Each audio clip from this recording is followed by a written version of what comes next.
जय हिंद दोस्तों, त्यागी trading tips में आपका स्वागत है। दोस्तों, इस वीडियो के अंदर हम बात करने वाले हैं टोटल 3 से 4 शेयर के बारे में।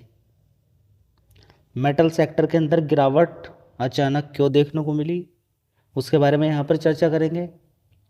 साथ ही मुथूट फाइनेंस 11% 11.5% गिरावट में चला गया, ऐसा क्या हुआ। चलिए स्टार्ट करते हैं। देखिए, नॉर्मली सबसे पहले रीजन तो आप ढूंढेंगे, ढूंढ लीजिए, रीजन आपको मिल जाएगा। लेकिन सबसे बड़ा जो रीजन है वो इसकी चाल में छिपा होता है। अच्छा लगता है जब हम रीजन ढूंढते हैं। ढूंढ लीजिए, और मैं बताने भी वाला हूँ कौन सा रीजन है जो कि मीडिया के अंदर आपको देखने को मिलेगा। लेकिन क्या वो हकीकत वाले वही असली रीजन है, या रीजन ये असली वाला कि ये शेयर 2,000 रुपये के आसपास था, भागते भागते ऊपर की साइड में 4,000 रुपये के आसपास पहुंचा। देखिए अभी भी 4,000 रुपये मारा, फिर उसके बाद ये नीचे गिरा था। यहाँ पर आप देख सकते हैं, इसका चार्ट पैटर्न देखेंगे 3,500 रुपये तक। आज भी 3,500 गिरावट तो पहले भी हुई है, उस समय कौन सा लॉजिक आप लगाएंगे जी। लॉजिक हमें तो लगाना है। देखिए, अगर आपको लॉजिक लगाना है तो आप लगा सकते हैं। कौन सा? जो कि मीडिया के अंदर फैला हुआ है। वो लॉजिक ये है कि गोल्ड के रेट घट सकते हैं। गोल्ड के रेट घटने से इसका क्या लेन देन है? ये कोई गोल्ड बेचता है क्या कंपनी? जी, गोल्ड पे फाइनेंस करती है। तो ये गोल्ड पे फाइनेंस करती है, मतलब कि गोल्ड की कीमत, मान लीजिए कि 1 तोला सोना था 1.5 लाख का, मान लीजिए, ठीक है। आप लेकर गए इस कंपनी के पास और इससे कहा कि इतना रुपया मुझे दे दीजिए। ये कंपनी आपको हो सकता है कि 1,20,000 या 1,30,000 रुपया आपको उसके बदले में दे दे, वो गोल्ड को रख ले। जो भी पैसा गया हुआ है, ठीक है, एक तो एक खतरा हो जाता है, जो भी पैसा गया हुआ है, गोल्ड के रेट अगर नीचे खिसक जाते हैं तो फिर बड़ी दिक्कत होगी इसको। दूसरा कि क्योंकि गोल्ड के ऊपर ही लोन दिया जाता है, गोल्ड के ऊपर लोन दिया जाता है, इसका मतलब ये है कि गोल्ड के प्राइस अगर घटेंगे तो ज़्यादा लोन नहीं जा पाएगा। ज़्यादा लोन देंगे तो उस पर उतना ही ब्याज मिलता है, इंटरेस्ट मिलता है, ठीक है।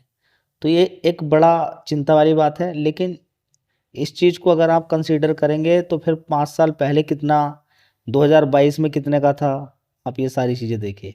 यहाँ पर आप देखेंगे 2023 के अंदर भी आप देखेंगे इसके अंदर धीरे धीरे तेज़ी बनी है।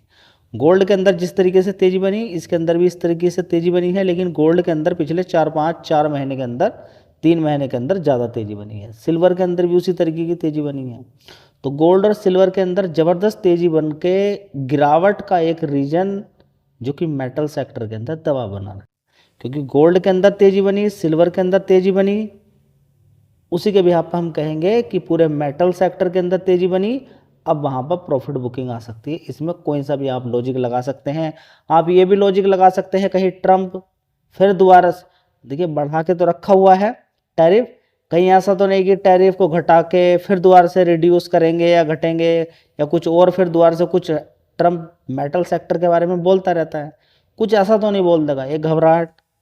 एक ये भी रहता है कि गोल्ड और सिल्वर के अंदर ज़बरदस्त तेज़ी बन जाती है जब टेंशन ग्लोबली कोई लड़ाई की बात होती है। तो ये भी रसिया यूक्रेन की तो लड़ाई धीरे थोड़ी कम होती नज़र आ रही है।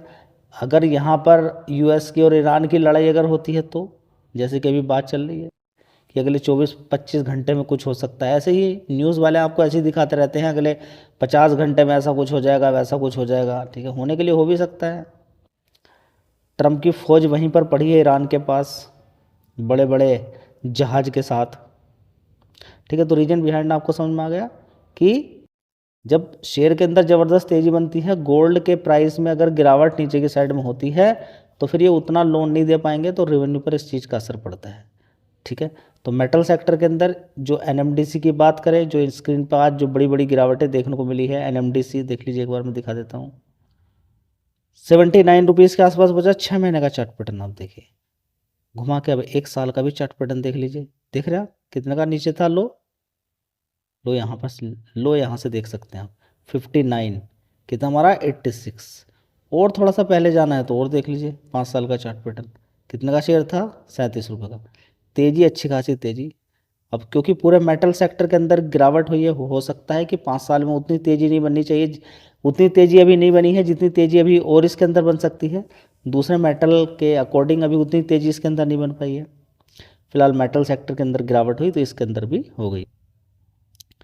नाल्को के अंदर भी देखिए ज़बरदस्त तेज़ी इसके अंदर बनी थी। 6 महीने का चार्ट पैटर्न उठा कर देखिए, अभी कोई खास गिरावट नहीं हुई 428 रुपये के अकॉर्डिंग अगर देखें तो, लेकिन गिरावट ज़बरदस्त है, ये समझना होगा। कंपनी में कोई कमी नहीं है, प्रॉफिट बुकिंग आती है 5 साल का चार्ट पैटर्न के बाद। देख लीजिए 69 का शेयर था, यहाँ से थोड़ा सा देखिए 48, एक तेज़ी बनी फिर गिरावट, फिर तेज़ी बनी फिर गिरावट, अभी तेज़ी बनी है तो नॉर्मल सी है कि गिरावट हो सकती है, इसमें कोई नया लॉजिक नहीं है। दोस्तों अगला शेयर है हिंदुस्तान कॉपर। देखिए कॉपर की डिमांड कभी ख़त्म होने वाली नहीं है, लेकिन पिछले 1 महीने में आपको दबाव देखने को मिल रहा है। ठीक है, यहाँ पर अगर आप देखते हैं हिंदुस्तान कॉपर 1 महीने के अंदर देखिए गिरावट, 5 दिन के अंदर देखिए, यहाँ पर अगर आप देखें चार्ट के अंदर 5 दिन का चार्ट पैटर्न देखिए, ये है कितने से गिरा है ऊपर, 625 रुपये से। 6 महीने का चार्ट पैटर्न देखिए, गिरा तेजी तेजी तेजी तेजी। ठीक है, 237 रुपये का शेयर होता था, ज़बरदस्त। जैसे सिल्वर के अंदर तेज़ी बनती चली गई, इसके अंदर भी तेज़ी बनी, प्रॉफिट बुकिंग है और कुछ नहीं। इसी तरह से हिंडाल्को के अंदर भी देखेंगे आप, लगातार तेज़ी तेज़ी, 5 साल का चार्ट पैटर्न आप उठा कर देखिए तेज़ी फिर गिरावट, फिर तेज़ी फिर गिरावट लगातार। इसी तरीके से अगर आप देखना चाहें तो सिल्वर का भी आप देख सकते हैं। दोस्तों सिल्वर की ETF ही देख लीजिए, यहाँ पर 5 दिन के अंदर देखिए गिरावट है, 1 महीने के अंदर देखिए शार्प गिरावट हुई थी एक यहाँ पर 351 से सीधा 219, फिर थोड़ी सी तेज़ी बनी, यहाँ पे लोगों को एक अच्छा लगा।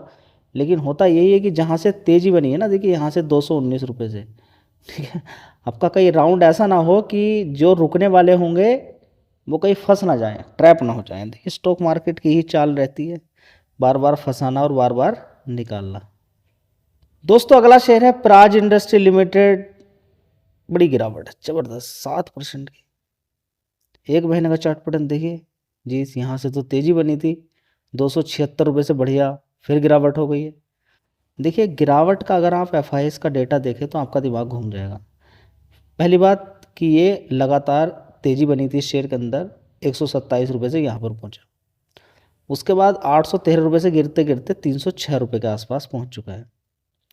देखिए रिजल्ट्स की अगर बात करें तो 1 साल पहले 853 करोड़ का इस कंपनी का रेवेन्यू आता था। ठीक है, अभी की बात करें तो 841 करोड़ का है। तो जो फ्लैट रिजल्ट्स आने की वजह से इस कंपनी के अंदर दिक्कत है। दूसरी अदर इनकम से इस कंपनी को हो गया 29 करोड़ का नुकसान।